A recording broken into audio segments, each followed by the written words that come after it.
तो आज शुरू करने जा रहे हैं हम करंट अफेयर। आज जो हम करंट अफेयर करेंगे ना, वो करेंगे जनवरी 2024 के इम्पॉर्टेंट। इससे पहले हम क्लास में तो ऑलरेडी मतलब हमने कवर किया है थोड़ा बहुत करंट, लेकिन आज जो है हम आज से हम जो है जनवरी 2024 को पहले कवर कर लेते हैं, फिर पीछे को कवर करते चलते हैं। ठीक है मैम, ऐसा करेंगे। पहले ठीक है जनवरी सर। कर लेते हैं, फिर दिसंबर, फिर नवंबर, ऐसे करते पीछे को कवर करते चलेंगे। ठीक है, तो फर्स्ट शुरू करते हैं।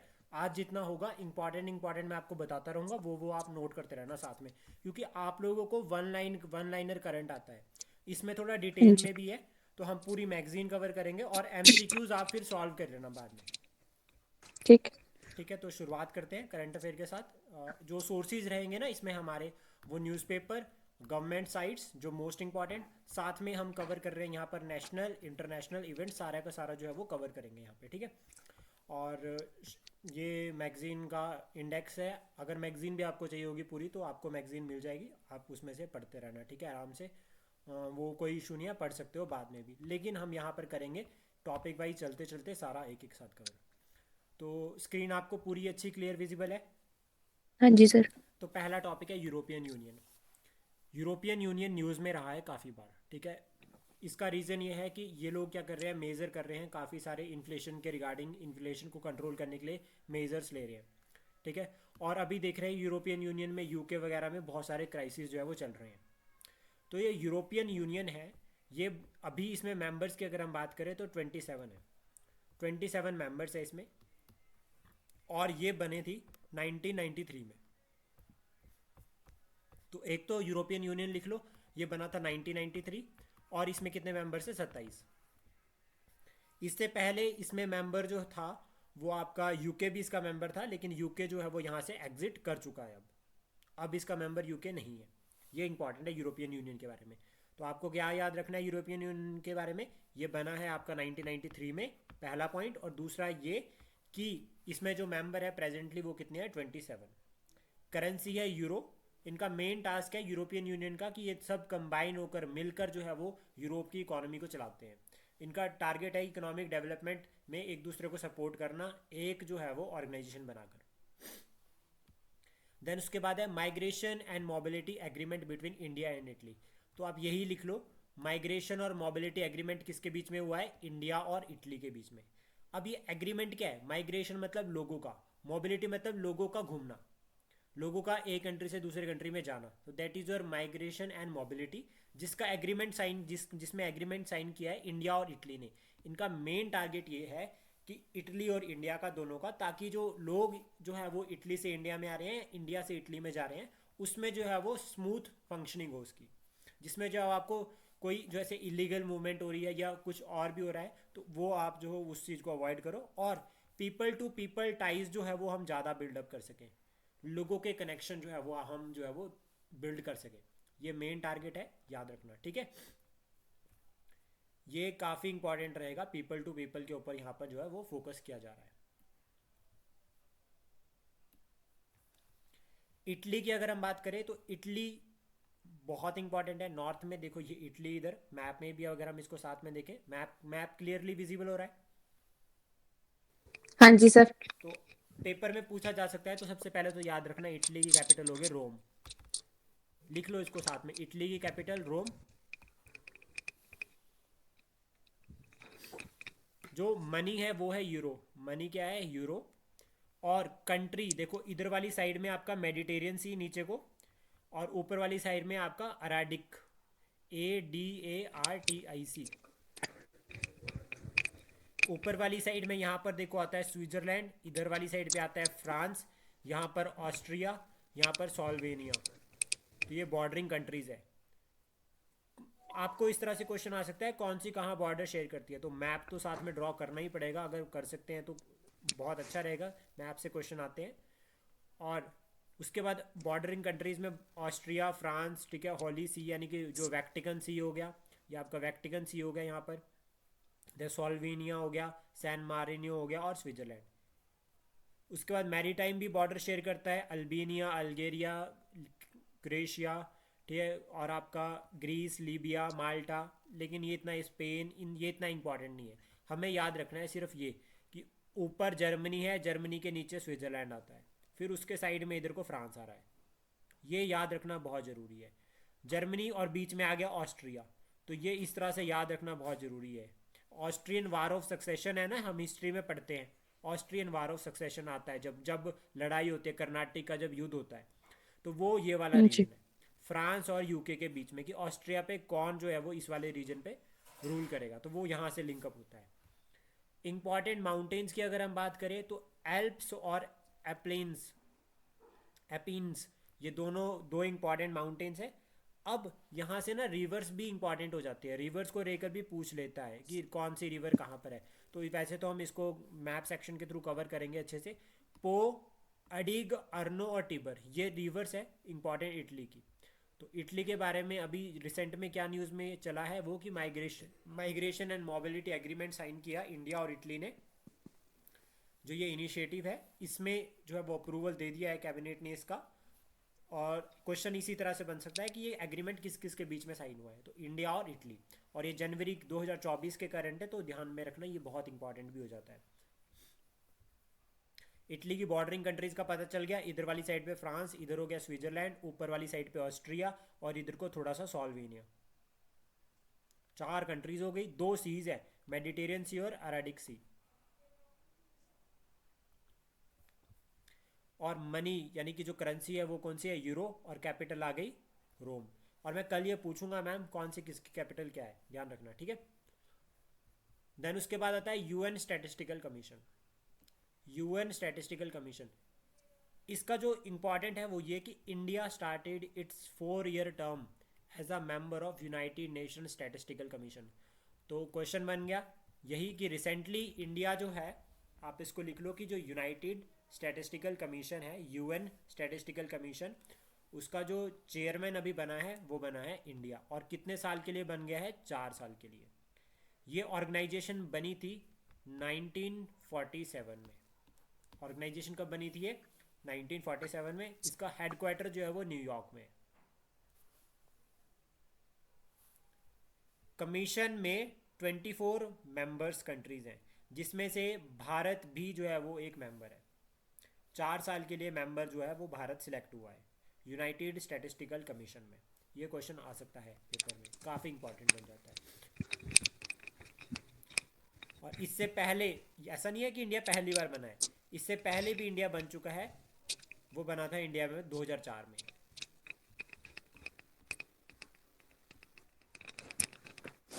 कर लिया ये नोट डाउन मैम साथ साथ में?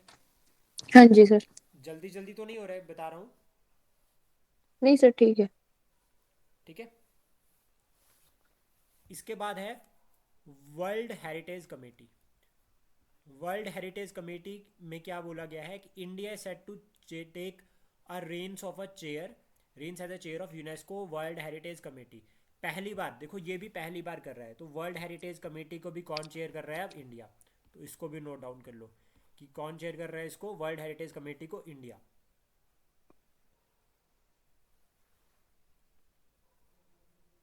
यहाँ से हमारे लिए जो इंपॉर्टेंट हो जाता है वो हो जाता है यूनेस्को।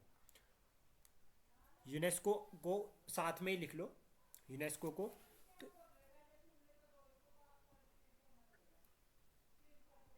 यू यूनेस्को जो है वो,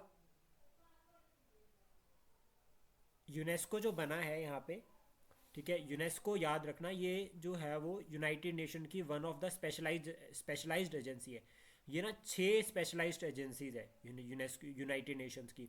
एक तो इंटरनेशनल कोर्ट ऑफ जस्टिस है, दूसरा यूनेस्को हो गया, और भी वर्ल्ड मेट्रोलॉजिकल ऑर्गेनाइजेशन, तीसरी जो है वो वर्ल्ड मेट्रोलॉजिकल ऑर्गेनाइजेशन है। वर्ल्ड मेट्रोलॉजिकल ऑर्गेनाइजेशन, ये 3 है, याद रखना। अभी 3 है, बाकी जो 3 होंगी वो मैं आपको आगे बताता रहूँगा। यूनेस्को का काम क्या है, यूनेस्को का काम है पीस और सिक्योरिटी प्रमोट करना। थ्रू किसके, international collaboration, peace and security कैसे प्रमोट करेंगे, एजुकेशन के थ्रू, साइंस के थ्रू और कल्चर के थ्रू। एजुकेशन के इनिशिएटिव्स हैं इनके, साइंस के और कल्चर के जो इनिशिएटिव है वो है यूनेस्को वर्ल्ड हेरिटेज साइट्स। जो कि भारत में कितनी है total world heritage sites UNESCO की, 75। 75 नहीं है ma'am, 75 is not a UNESCO number. World heritage 40 कुछ है सर। 42। 40। हाँ जी, हाँ जी। और जो क्लासिकल लैंग्वेजेस थी ना मैम, हाँ जी। क्लासिकल लैंग्वेजेस वो अब 9 हो गई है। ठीक है सर। अब वो 3 और बढ़ गई है उसमें, पाली प्राकृतिक, एक तो पाली है और दूसरी प्राकृतिक, और एक और है, बताता हूँ एक मिनट। क्लासिकल लैंग्वेजेस के रिगार्डिंग बहुत इंपॉर्टेंट है, लिख लो इसको भी साथ में, कितनी क्लासिकल हाँ जी। लैंग्वेजेस हो गई हैं।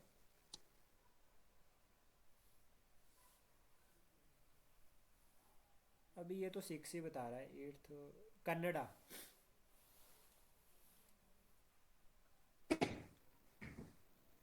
पाली प्राकृतिक और कौन सी बताई sir? Kannada.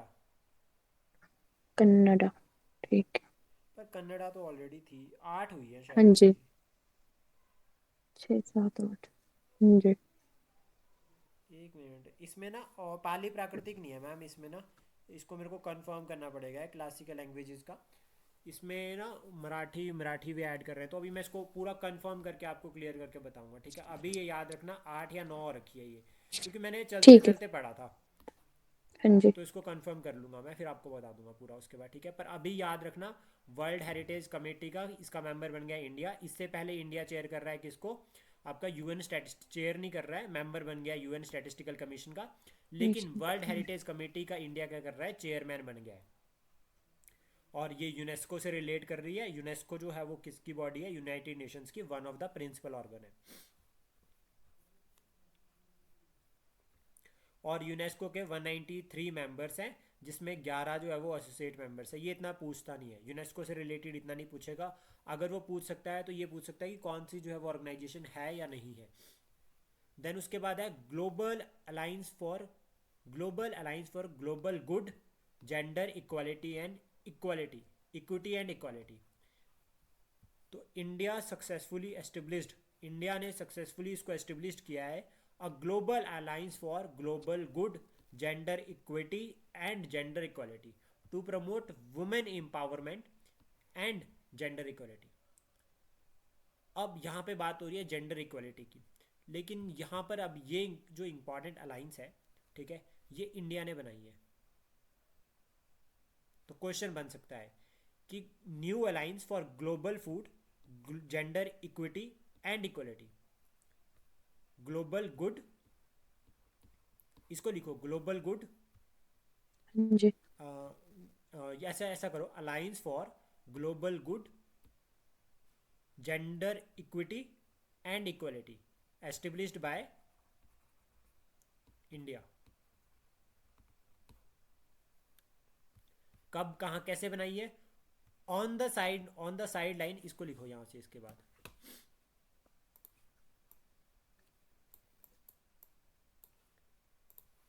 On the side lines, यहां से लिखो on the side lines of 15th annual world economic forum meeting at Davos. तो सबसे पहले तो याद रखना कि जो वर्ल्ड इकोनॉमिक फोरम है, इसकी जो सारी की सारी मीटिंग्स है वो दावोस में होती है।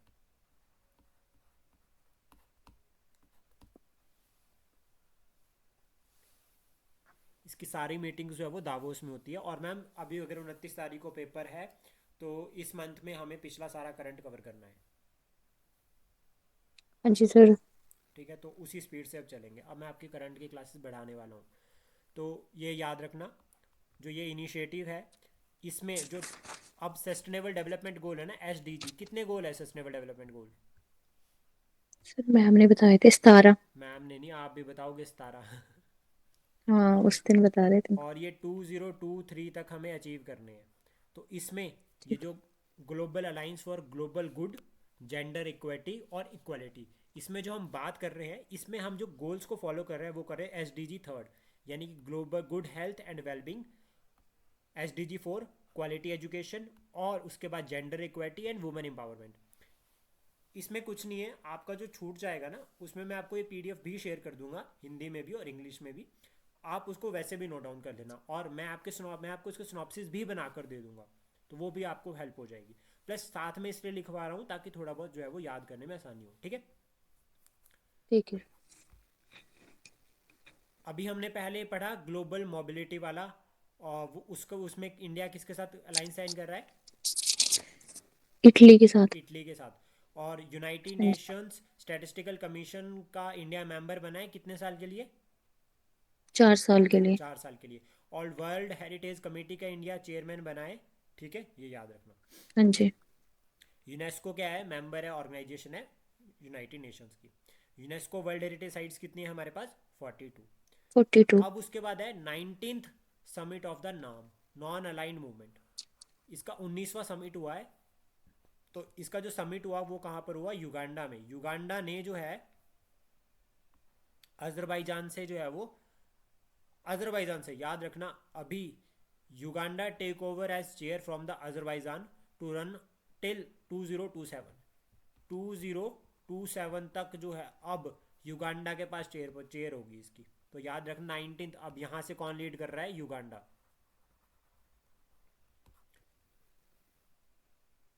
नाम समिट का, ठीक है, कहां पर जो समिट हुआ है वो हुआ है कंपाला युगांडा में। और कब तक जो है वो युगांडा चेयरमैन रहेगा इसका? 2027 तक। यहाँ पर हमारे जो जयशंकर जी है उन्होंने अटेंड किया था, एक्सटर्नल अफेयर मिनिस्टर, उन्होंने इसको अटेंड किया, लेड डेलीगेशन इन्होंने लेड किया था। जहाँ पर जो है इन्होंने कहा है कि जो गाजा क्राइसिस है हमें उनका सोल्यूशन ढूंढना चाहिए। नाम एस्टेब्लिश्ड हुआ था, इसमें जो है वो जवाहरलाल नेहरू जी का भी काफ़ी रोल रहा है 1961 में। तो नाम का याद रख लो, 1961 में ये बना था। इसका जो मेन टारगेट था वो था प्रमोट करना पीस को, एक दूसरे के फ्रीडम की रिस्पेक्ट करना, ठीक है, एक दूसरे के जो इंटरेस्ट है उसकी रिस्पेक्ट करना कंट्रीज़ के पॉइंट ऑफ व्यू से। और साथ में अभी बात करेंगे अगर तो इसमें 120 मेंबर्स है और 17 जो है इसमें ऑब्जर्वर कंट्रीज़ है और 10 ऑब्जर्वर इसमें ऑर्गेनाइजेशन है। इसका समिट जो है वो 3 साल में एक बार होता है। तो 2024 में अभी हो गया है, इसलिए ये इंपॉर्टेंट हो जाता है। अब होगा 2027 में। और जब ये 2021 में हुआ था ना, तो उस टाइम पर ये पेपर में न्यूज़ में भी आया था, बट 2023 में 21 में ये ऑनलाइन हुआ था। ठीक है, तो इसको ध्यान में रखना, ये काफ़ी इंपॉर्टेंट है। क्लियर? नाम का समिट क्लियर हो गया, कब बना है ये? 19। 61। हाँ, ये काफ़ी most most of the important है ये, यहाँ से मतलब क्वेश्चन बनने के चांसेस अभी काफ़ी ज़्यादा हो जाते हैं। देन उसके बाद है, ये हमारा सेक्शन कवर हो गया आईआर का। आईआर मतलब इंटरनेशनल ऑर्गेनाइजेशंस और इवेंट्स में जितनी भी जो जनवरी में रही है वो सब यहाँ पर कवर हो गई। अब हम नेक्स्ट में बात करेंगे पॉलिटी, गवर्नेंस एंड कॉन्स्टिट्यूशन की। इसमें हम देखेंगे कि जो इंपॉर्टेंट है कंसेप्ट उनके बारे में।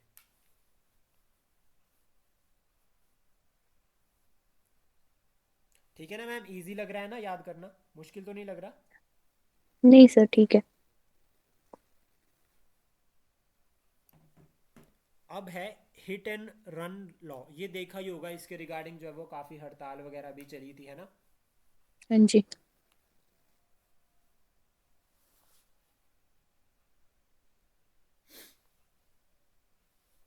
मोस्ट इंपॉर्टेंट है ये।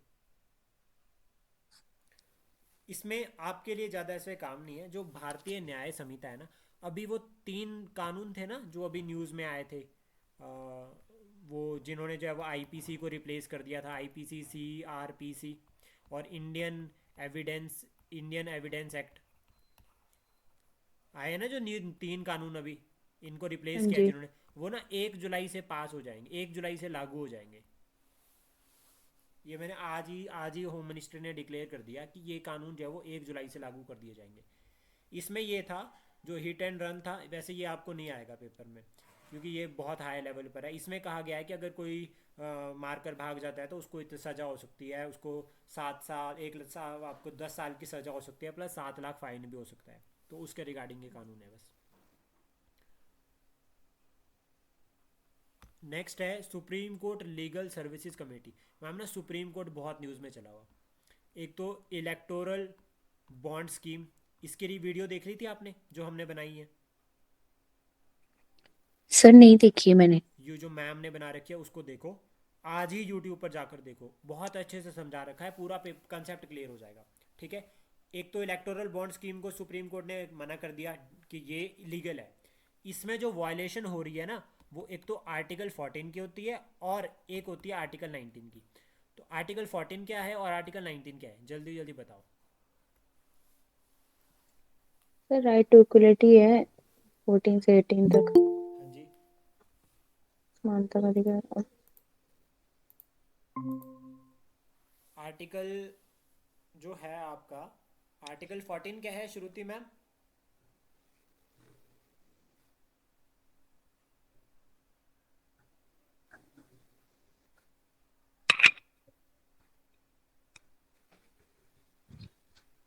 आर्टिकल 14 और आर्टिकल 19।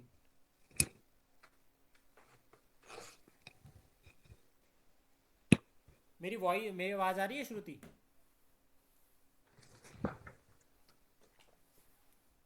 चले गए सर। लेफ्ट कर गए हो? हाँ जी। तो आप ही बताओ, आर्टिकल आर्टिकल 14 हो गया राइट टू इक्वालिटी। हाँ जी। और इसमें दो कंसेप्ट आते हैं, एक आता है इक्वालिटी हाँ जी। बिफोर लॉ, और दूसरा आता है इक्वल प्रोटेक्शन ऑफ लॉ। ये पढ़े हैं हाँ आपने जी। डिटेल में? हाँ जी सर, पढ़े हैं। ओके, मुझे बताओ इसमें आर्ट ब्रिटिश ब्रिटिश वाला कौन सा है और यूएसए वाला कौन सा है?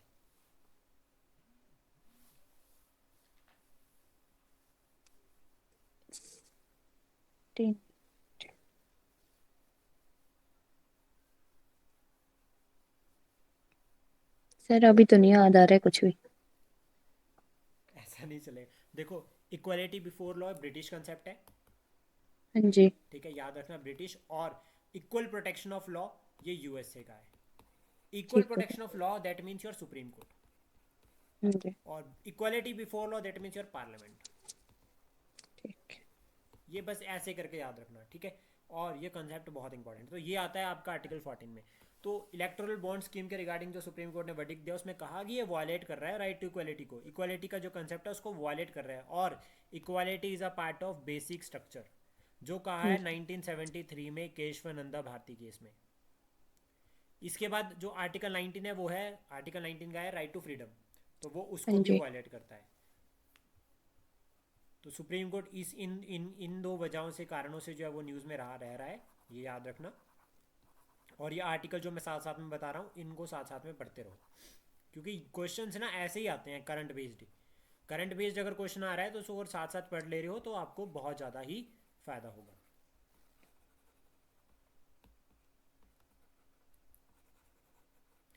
आज एचपी की क्लास नहीं होगी, बता दिया था मैम ने नहीं कल। सर। हाँ जी। अब उसके बाद है ये वाला न्यूज़ में कि supreme court legal service committee, legal services committee, अब यहाँ से सुप्रीम कोर्ट जो जज है B R Gavai has been nominated as a chairman of supreme court legal service committee. तो याद रखना, नाम आप याद कर लो इसका, ये पर्सनालिटी का नाम याद कर लो, जस्टिस गवाई, GAVAI, GAVAI, जस्टिस गवाई जो है वो नॉमिनेट किए हैं किसके लिए, आपका supreme court legal service committee के लिए। और ये जो कमेटी है ये बनी है section 3A of the legal service authority act 1987।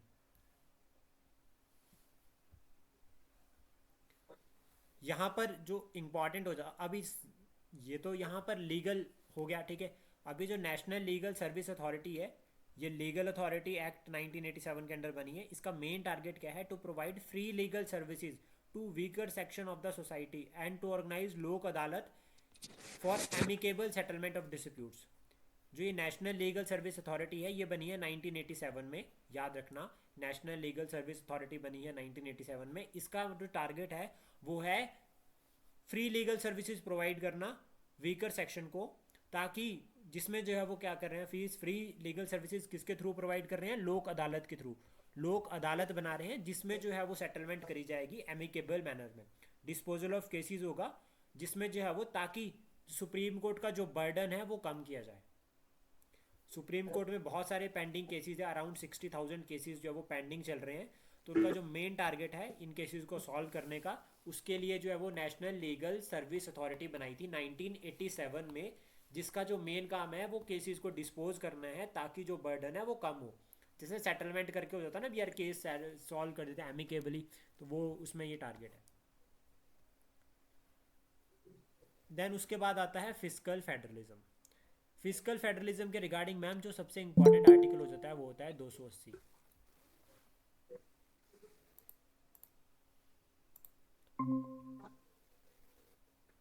ये याद रख लो, आर्टिकल 280। ठीक है सर। ये आर्टिकल जो है वो बहुत इंपॉर्टेंट है। शंकर सर, गुड इवनिंग, कैसे हो?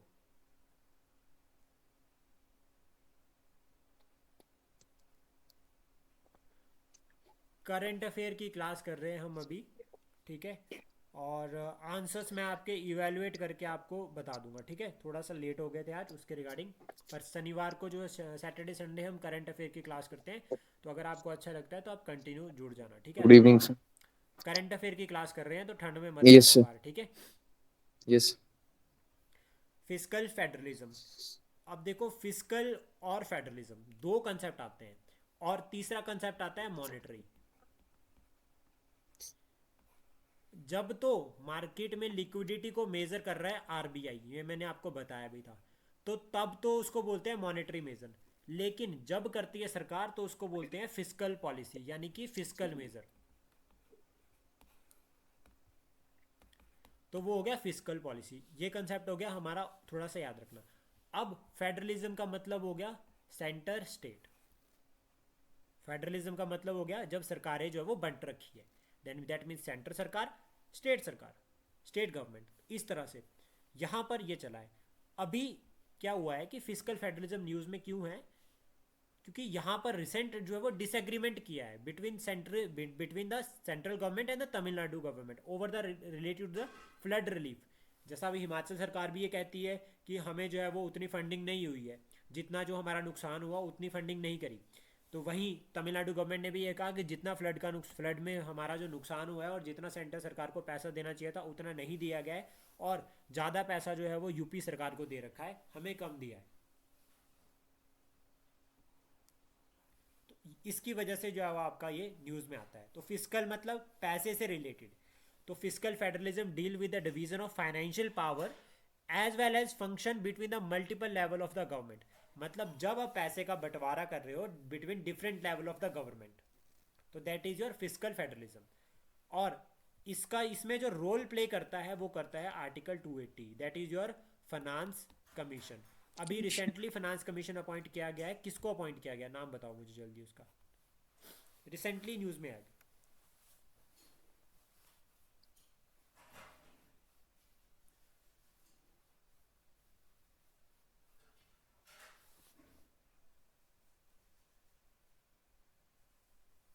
मैम आपको याद है?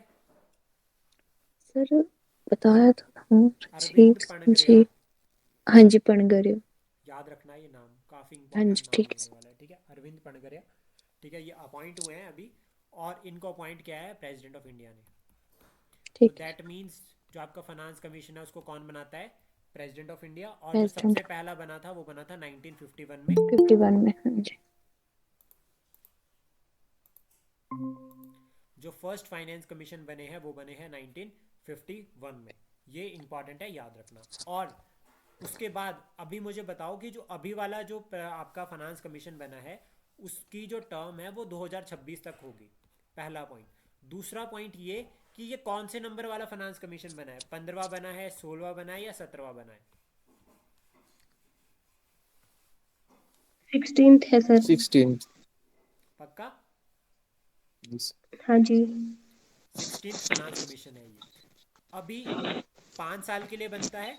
और सबसे इंपॉर्टेंट बात याद रखना कि जो आपका प्रेसिडेंट है इसको अपॉइंट करता है, और इसमें मेंबर भी 5 ही होते हैं, 5 मेंबर्स होते हैं।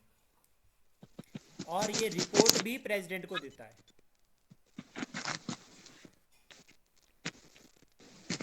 एक तो हो गया आर्टिकल 280। अब इसके साथ साथ में एक आर्टिकल और याद कर लो, वो है 279,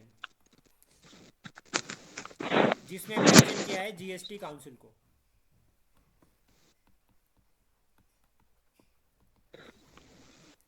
टू सेवेंटी नाइन ए है ये, आई थिंक 279 ए, जिसमें जीएसटी काउंसिल को मेंशन किया गया है।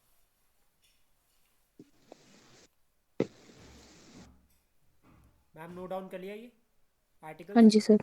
हाँ जी। साथ साथ में याद कर लो बस, ये जितने मैं आपको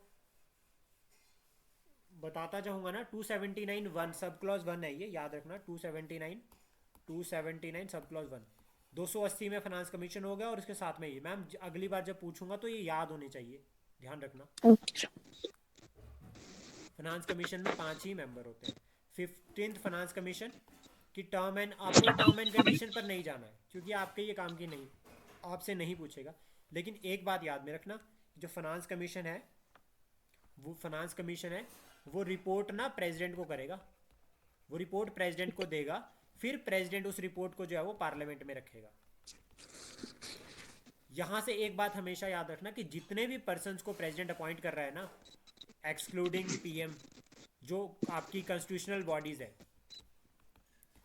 जो संवैधानिक जो बॉडीज है, ऑर्गेनाइजेशंस है, उनके वो जो रिपोर्ट्स होंगी वो प्रेसिडेंट को जाएगी, प्रेसिडेंट उनको पार्लियामेंट में रखेगा।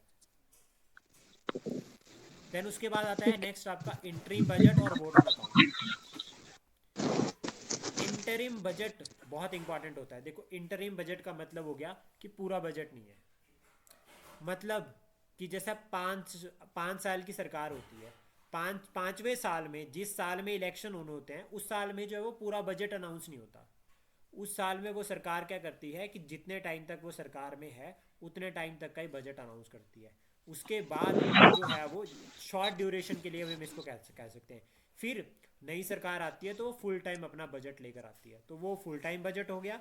और जो थोड़े से टाइम के लिए एक जो बजट पास किया जाता है, that is your interim budget, जो अभी हमारी प्रेजेंट गवर्नमेंट ने किया कि इलेक्शन होने वाले थे, तो छठा बजट जो है वो आपका निर्मला सीतारमन जी ने प्रेजेंट किया, जिसमें जो है वो आपका ये इंटरिम बजट है। और पहली वुमेन जिसने जो है वो फाइनेंस मिनिस्ट्री जो थी वो थी आपकी, जो फॉर्मर अभी जो प्राइम मिनिस्टर है, इंदिरा गांधी जी।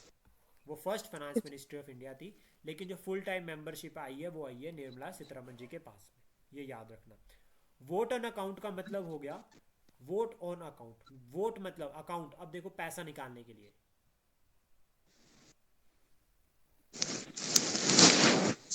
जो पैसा निकालने के लिए इन शॉर्ट में जो वोट ऑन अकाउंट होता है, दैट इज, उसको उस तरह से लिंक किया जाता है। जैसे देखो यहाँ पर भी कह रहे हैं,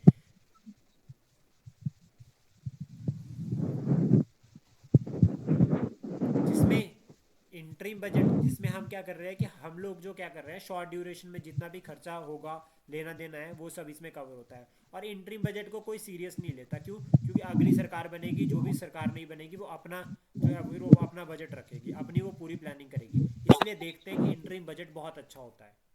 और इंटरिम बजट के रिगार्डिंग जो है वो सारे प्रोविजंस जो है, जो भी इंटरिम बजट में मेंशन होता है, वो सारा का सारा इलेक्शन कमीशन ऑफ इंडिया के पास जाता है। इलेक्शन कमीशन ऑफ इंडिया उनको चेक करता है, ताकि ये क्लियर कर सके कि सरकार जो है वो बजट को जो है वो इसलिए अनाउंस नहीं कर रही कि उसको इलेक्शन जीतने हैं।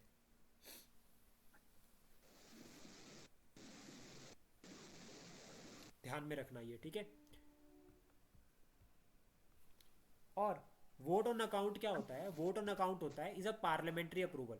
अकाउंट, वोट मतलब पार्लियामेंट का अप्रूवल, वोट मांगना अकाउंट के ऊपर, तो ये पार्लियामेंट अप्रूवल होता है for the withdrawal of the money from the consolidated fund of India. Consolidated fund of India से जो पैसा निकालना है उसके लिए जो अप्रूवल होता है, that is your vote on account. कौन सा बिल इंट्रोड्यूस होता है इसके लिए, कोई मुझे बता सकता है? इसके लिए एक बिल इंट्रोड्यूस होता है, उस बिल का क्या नाम है? Money bill sir. हाँ, मनी बिल तो सारे के सारे मनी बिल हो गए ना, इन शॉर्ट मनी बिल तो हो गया, लेकिन कौन सा बिल? मनी बिल में भी क्या होता है वो, क्या टर्म क्या है उसके लिए?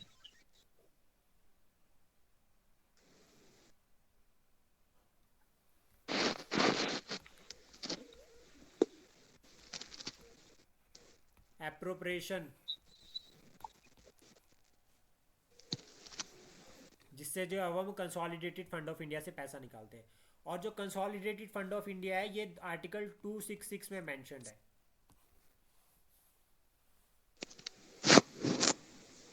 एप्रोप्रिएशन सर बिल है। Appropriation bill. हाँ जी। अच्छा। एप्रोप्रिएशन बिल नहीं होता है जिसके थ्रू पैसा निकालती है सरकार, विड्रॉ करती है कंसोलिडेटेड फंड ऑफ इंडिया से। सबसे कंसोलिडेटेड फंड ऑफ इंडिया से पैसा निकालने के लिए भी मंजूरी चाहिए, तो उस मंजूरी के लिए जो मनी बिल इंट्रोड्यूस होता है उसको बोलते हैं एप्रोप्रिएशन बिल। Okay sir.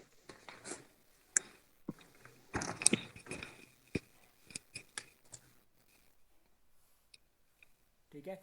और कंसोलिडेटेड फंड ऑफ इंडिया जो है वो आर्टिकल 266 या 267 के अंडर मेंशन किया है कॉन्स्टिट्यूशन में, ठीक है, ये याद रखना। आर्टिकल 266 सब क्लॉज 1 है वैसे इसका।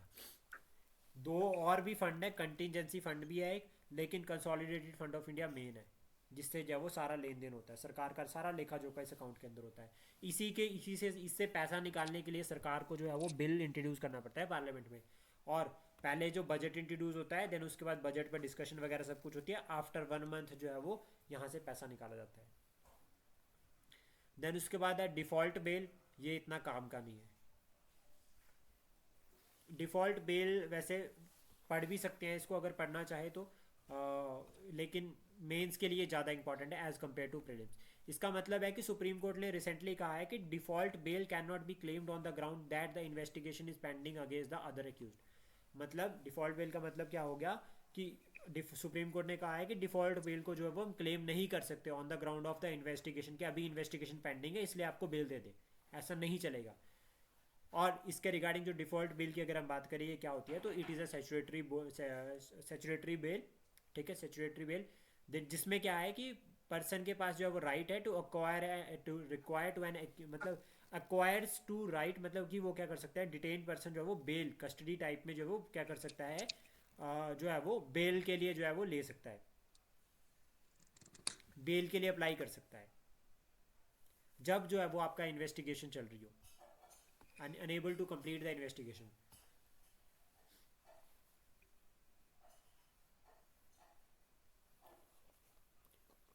इन शॉर्ट अगर इसको क्लियर आसान भाषा में समझे तो वो ये कि बेल, ये जो डिफ़ॉल्ट बिल है ये तब आती है जब इन्वेस्टिगेशन जो है वो पूरी नहीं हो पा रही है, अब पता ही नहीं चल रहा है इन्वेस्टिगेशन में क्या चला है क्या नहीं चला है, तो उस केस में जो है वो आप क्या कर सकते हो, बेल फाइल कर सकते हो, या चार्जशीट जो अगर फाइल हो जाती है तो उस केस में जो आप बेल ले सकते हो। ठीक है, तो ये होती है हमारी डिफ़ॉल्ट बेल।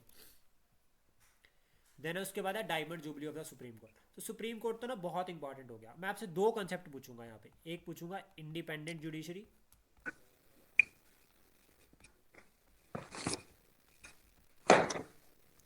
और दूसरा हो गया इंटीग्रेटेड जुडिशरी।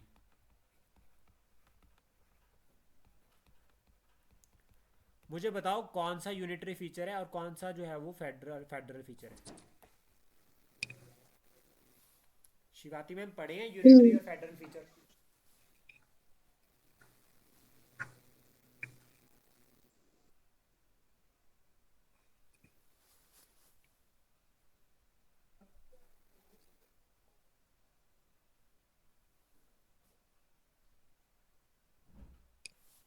मैम मेरी वॉइस क्लियर है? हाँ ज्योति जी मैम सर, आप सुन बताओ। रही है। अभी आपने पढ़े नहीं है तो कोई बात नहीं, मैं अभी कुछ नहीं कहूँगा। ठीक है। सर इंडिपेंडेंट है वो, उसका है जुडी फेडरल स्ट्रक्चर क्या है, और यूनिटरी दूसरे का है, इंटीग्रेटेड। ओके, ज्योति मैम आप बताओ। Federal sir independent unitary feature unitary है, क्या है, हाँ। और इंटीग्रेटेड फेडरल स्ट्रक्चर। इंटीग्रेटेड क्या है? फेडरल। फेडरल। पक्का? और इंडिपेंडेंट? इंडिपेंडेंट यूनिटरी फीचर है। नो सर, फेडरल है इंडिपेंडेंट शायद। एक बार और सोच लो, चेंज करना हो कुछ अगर। इंटीग्रेटेड है ना सर, जैसे हाई हायरार्की है। हाँ पहले सेशन कोर्ट, फिर हाई कोर्ट, फिर सुप्रीम कोर्ट। हाँ। फिर उस वजह से लग रहा है कि ये फेडरल फीचर हो सकता है। अच्छा, और इंडिपेंडेंट जुडिशरी? दोनों ही फेडरल है सर, वैसे फेडरल है सर, इंडिपेंडेंट। वैसी फेडरल। देखो ये है मेरे मेरे होनहार। बताओ बताओ जल्दी जल्दी। सर इंडिपेंडेंट जुडिशरी तो फेडरल स्ट्रक्चर में आते हैं। इंडिपेंडेंट जुडिशरी फेडरल है। अभी आप कह रहे थे और यूनिटरी। नो नो सर, ये इंटीग्रेटेड है। इंटीग्रेटेड क्या है फिर? ये तो हुआ है। सर ये इंडियन फीचर इंटीग्रेटेड। ज्योति जी हाँ जी सर। बताओ बताओ, जो इंटीग्रेटेड है दैट इज फेडरल है ना, आपके अकॉर्डिंग? हाँ जी सर, ऐसे लग रहा है। और इंडिपेंडेंट जुडिशरी दैट मीन्स आपके अकॉर्डिंग यूनिटरी। और यूनिटरी। आपके अकॉर्डिंग मुझे जैसा आपने ये जस्टिफाई किया ना, ये भी जस्टिफाई करो, क्योंकि ये कंसेप्ट बहुत इंपॉर्टेंट है। यूनिटरी। हाँ जी सर। सर यूएस से जैसे हमने यूनिटरी। कॉन्स्टिट्यूशन वो किया है तो वहाँ पे इंडिपेंडेंट जुडिशरी अब देखो, और फेडरल स्ट्रक्चर भी। अब मैं समझाता हूँ आप लोगों को इसको।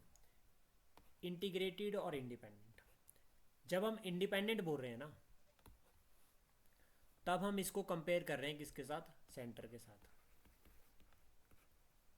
कि सेंटर से इंडिपेंडेंट है। सेंटर अलग, सुप्रीम कोर्ट अलग। तो अब कौन सा फीचर हो गया ये? Federal. Federal. Unitary.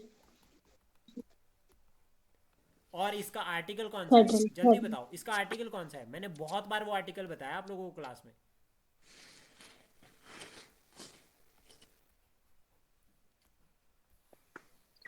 Article 50 that separates executive from the executive judiciary. Judiciary. तो ये हो गया फेडरल फीचर, जब आपका इंडिपेंडेंट।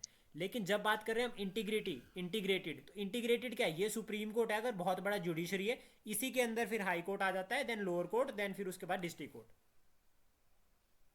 तो ये जो हायरार्की है, ये इसको बोलते हैं आप इंटीग्रेटेड जुडिशरी। और ये क्या हो गया? Unitary feature. इसमें ऐसा तो नहीं है कि यूनिटरी जुडिशरी अलग ही हो गई है, बिल्कुल नहीं। जो फेडरल फीचर है वो सेंटर और स्टेट, सेंटर और सुप्रीम कोर्ट के लेकर होता है। लेकिन इंटीग्रेटेड होता है, जैसा आप इंटीग्रेटेड में, फेडरल में ये मत करो कि स्टेट का अलग, सेंटर का अलग। अगर हमारे को हाई कोर्ट, जैसे हाई कोर्ट के, अगर डिस्ट्रिक्ट कोर्ट के बाद हम हाई कोर्ट में जाते हैं, हाई कोर्ट के बाद हम सुप्रीम कोर्ट में जाते हैं, तो ये एक ही प्रोसेस है, स्टेप बाय स्टेप चलते हैं। लेकिन फेडरलिज्म की बात करते हैं तो सेंटर और सुप्रीम कोर्ट दोनों अलग हो जाते हैं, उसके लिए हम फॉलो करते हैं इंडिपेंडेंट। अगर हम इसको अगर हम इसको यहाँ फेडरल की जगह यूनिटरी बोलेंगे, तो फिर ये सेंटर और सुप्रीम कोर्ट के बीच में डिफरेंस नहीं रह जाएगा। तो इसलिए याद रखना, इंडिपेंडेंट जुडिशरी कौन सा फीचर है? इट्स अ फेडरल फीचर, जिसका आर्टिकल जो है वो आता है 50। और सुप्रीम कोर्ट बहुत इंपॉर्टेंट होने वाला है। सुप्रीम कोर्ट के जजेस हैं, उनको कौन अपॉइंट करता है? President sir. शिवाती मैम, कौन प्रेसिडेंट अपॉइंट करता है सुप्रीम कोर्ट के जजेस को? तो प्रेसिडेंट ही करता है। हाँ, इसके रिगार्डिंग में जो इंपॉर्टेंट है वो होता है कलीजियम सिस्टम। ठीक है, जो 3 जजेस बेंच के बाद बना था। और ये क्या करता है? रेकमेंड करता है एक नाम को, जो सीनियर मोस्ट जज होता है सुप्रीम कोर्ट का, उसको जो है फिर सीजीआई जो है वो अपॉइंट किया जाता है प्रेसिडेंट के द्वारा।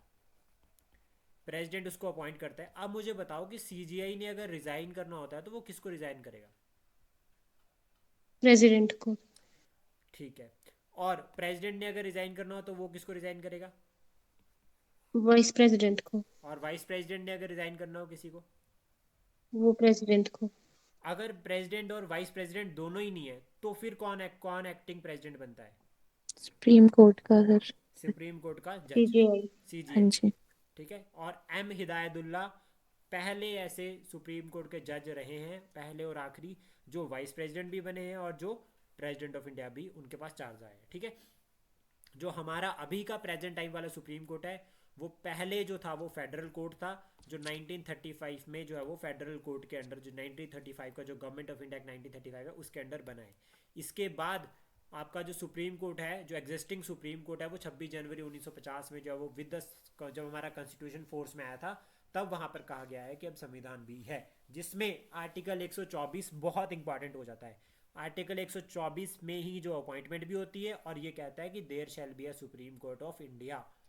इनिशियली कितने मेंबर्स थे सुप्रीम कोर्ट में, किसी को याद है? अभी स्ट्रेंथ कितनी है? अभी कितने? अभी अभी 34 है सर। अभी 34 है टोटल, इंक्लूडिंग सीजीआई। इनिशियली कितने थे सबसे पहले? 8, 13। शायद 8। तो इसको एक बार काउंटर चेक कर लेना। और on 28th January 1950, after 2 days after India becoming a sovereign democratic republic, the Supreme Court was inaugurated. तो याद रखना ये डेट पूछ सकता है पेपर में। अब इसी तरह से ना छुपे छुपे क्वेश्चंस आने लगे हैं।